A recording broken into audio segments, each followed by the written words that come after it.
night dreary, while I pondered weak and weary over many a quaint and curious volume of forgotten lore. While I nodded, nearly napping, suddenly there came a tapping as of someone gently rapping at my chamber door. "This some visitor," I muttered, tapping at my chamber door. "Only this and nothing more."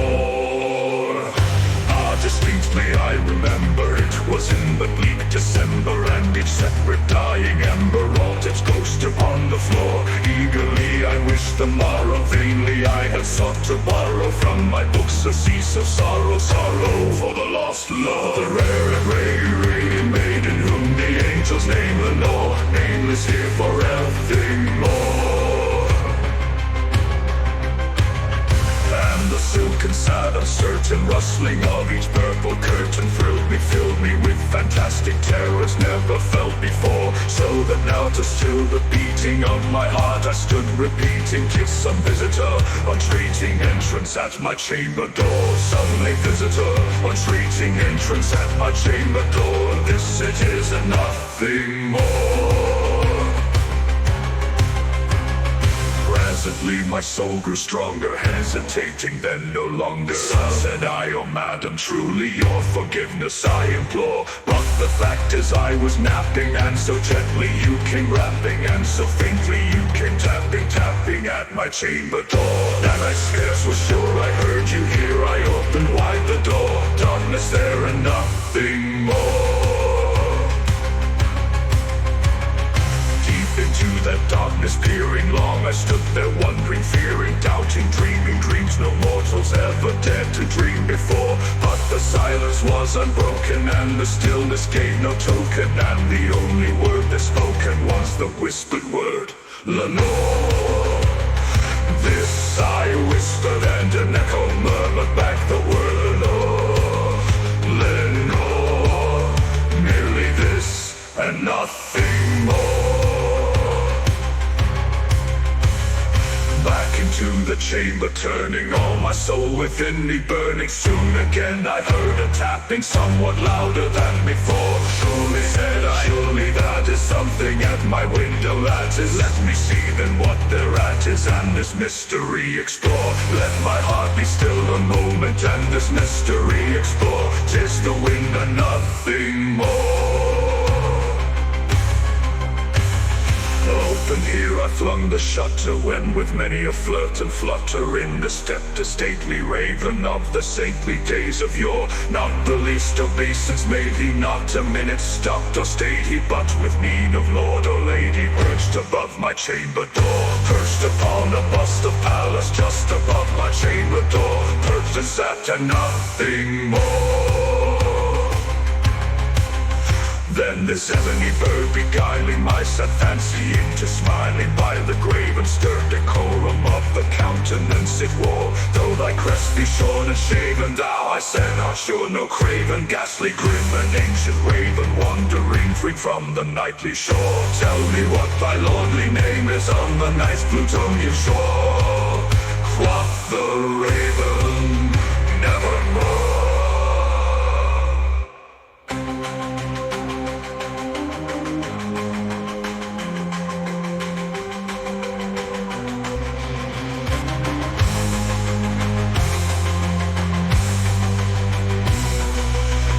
I marvel this ungainly fowl to hear discourse so plainly, though its answer little meaning, little relevancy bore. For we cannot help agreeing that no living human being ever yet was blessed with seeing bird above his chamber door. Bird or beast upon the sculptured bust above his chamber door, with such name as Nevermore.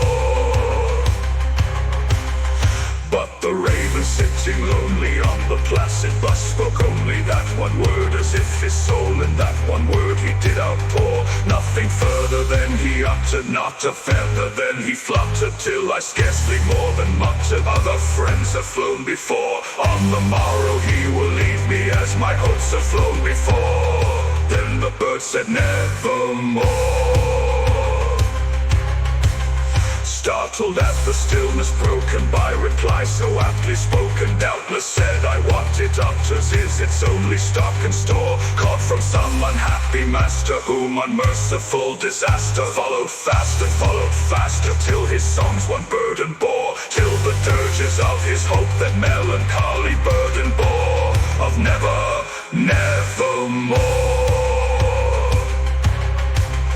But the raven still beguiling my sad fancy into smiling straight, I wheeled a cushioned seat in front of bird and bust and door. Then upon the velvet sinking I betook myself to linking fancy unto fancy, thinking what this ominous bird of yore, what this grim, ungainly, ghastly, gaunt and ominous bird of yore meant in croaking nevermore.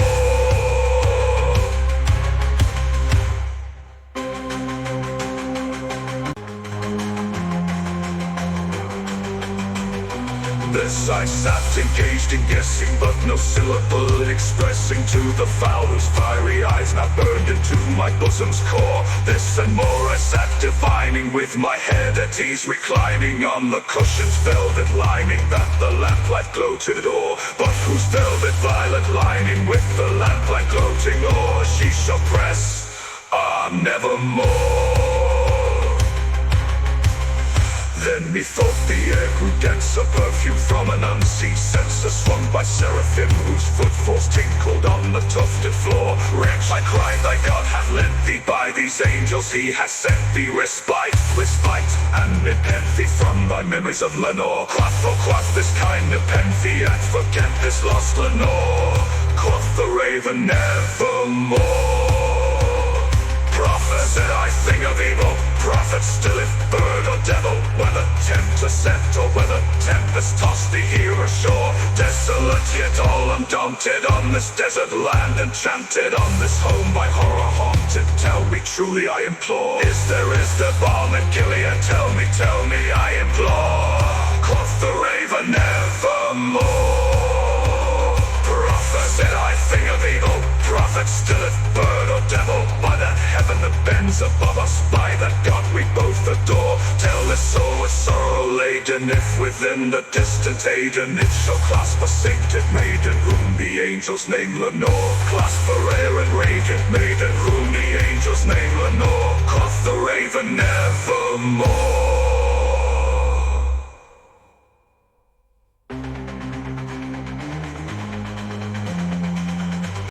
That word outside in parting, bird or fiend, I shrieked, upstarting. Get me back into the tempest, and the night's Plutonian shore. Leave no black clothes as a token of that lie thy soul hath spoken. Leave my loneliness unbroken. Quit the bust above my door. Take thy beak from out my heart, and take thy fall from off my door. Quoth the raven nevermore. And the raven never flitting, still is sitting on the pallid bust of Pallas just above my chamber door. And his eyes have all the seeming of a demon's that is dreaming, and the lamplight o'er streaming throws his shadow on the floor. And my soul from out that shadow that lies floating on the floor shall be lifted nevermore.